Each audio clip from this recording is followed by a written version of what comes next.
What's up guys? In this video I'm going to show you how to download a regular file from the web, and it's a little bit different than just an image file. To be honest, it's a little bit more complex but definitely useful. So before we get started, I want to show you guys one other thing. You know how whenever we were importing modules before, I just put import and then the name of the module? Well, I'll show you guys something else that you might see. If you ever see from in something like this, take it easy there, caps lock. Import. This is a different way that you can import, and I'll explain in detail what exactly that means whenever I talk about classes and more about modules later on. But I just want to get you guys familiar with the syntax right now so you guys aren't confused. If you ever see this, it's just a different way that you can import modules. So what I'm going to do is I'm going to show you guys how to download a CSV file.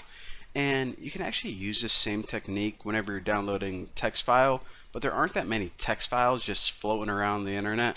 So a CSV file is of course just a comma separated value file, just like a text file, but things are separated with commas.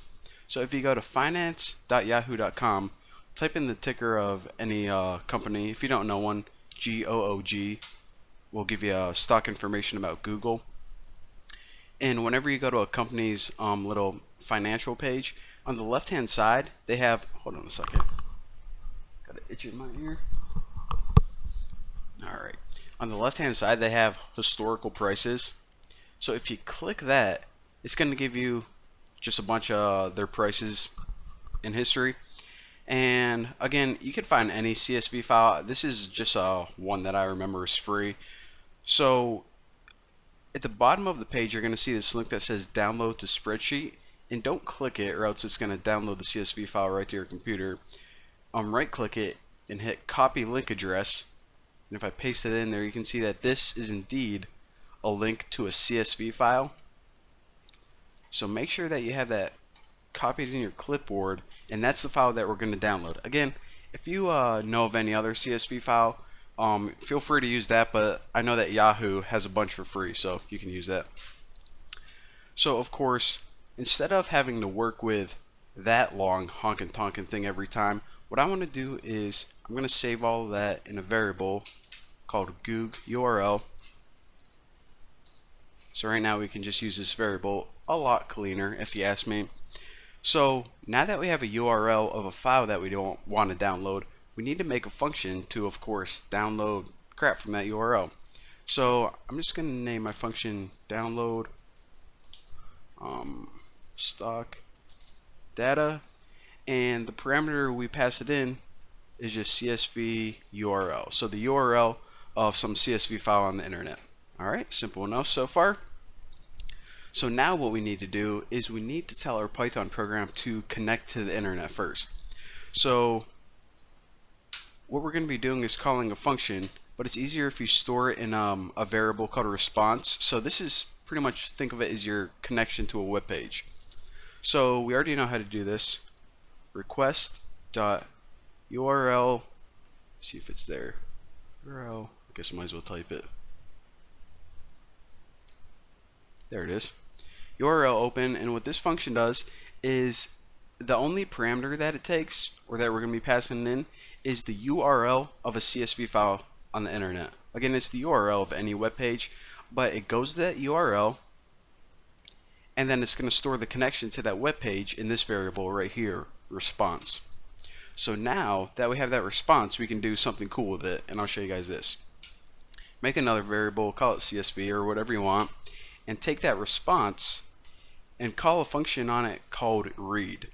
Now what this is going to do is it's going to read the data from whatever URL you're pointing to. So right now we're reading in all of the data, which is pretty much the entire text that's in that file, and now we have that text stored in a variable called CSV. So what I want to do now is, since we have all that data stored in a variable called CSV, I don't know if that's string data or maybe it's numerical data, maybe it's date data.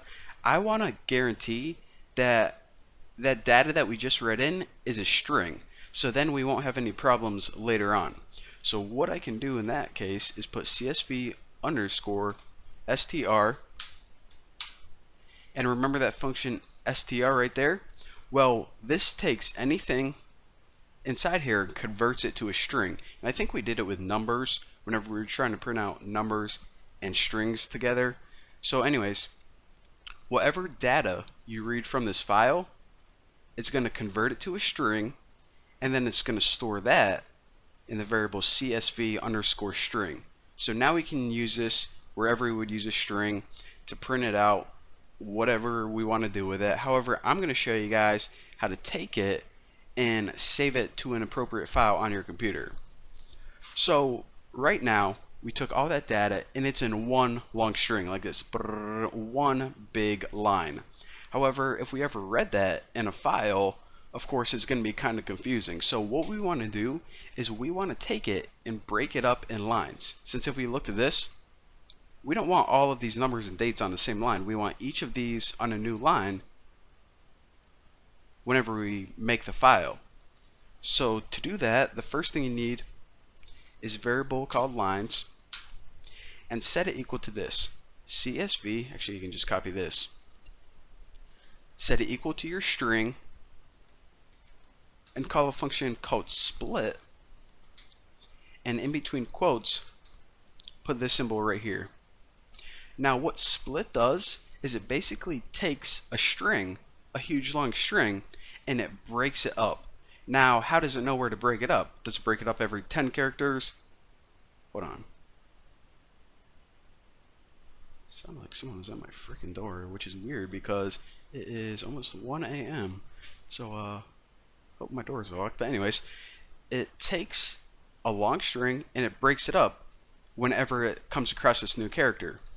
So instead of having everything on the same line, we're going to go line by line, and it's a lot easier to work with whenever we're making our file. So of course, what we need to do now is just the stuff we learned before. We need to save it somewhere on our computer.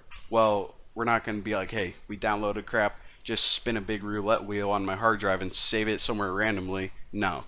So let's go ahead and tell our computer where we actually want to save it. So I'll save this to a file named goog.csv.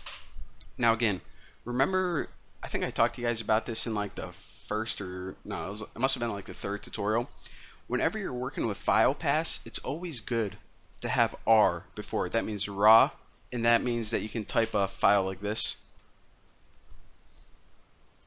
Type something like this, C, Bucky, whatever, and you don't have to escape every character. So even though I'm just using the file name with a simple extension, I always like to put everything inside a raw string. Just makes good practice, I guess. So now we said where we want to save it. Now we can use our file objects to read and write from it. So the first thing we need to do is we need to open up this file so we can actually write to it.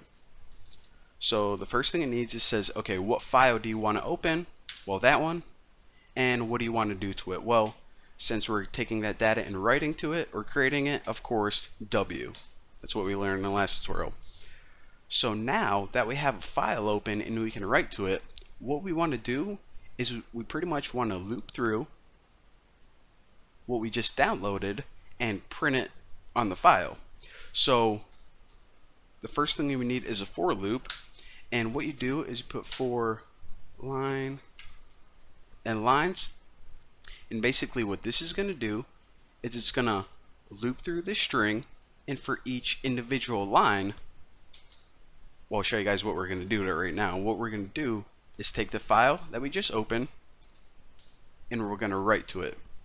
So remember, each line, which is each chunk it broke off, gets treated as line. That's what we told it to do right there. So we're going to print the line to the file, and then after each one we'll just print a new line, and that'll kick it down to a new line, make it real nice and beautiful looking. So again, we said this is what we want to download, connect, save it as a string, make a file on our computer, write to the file. The only other thing that we have to do is close this, our file object, just so we don't waste any memory on our computer.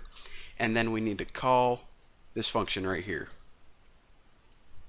So to call it, download stock data, in the URL that we're passing in is of course Goog URL.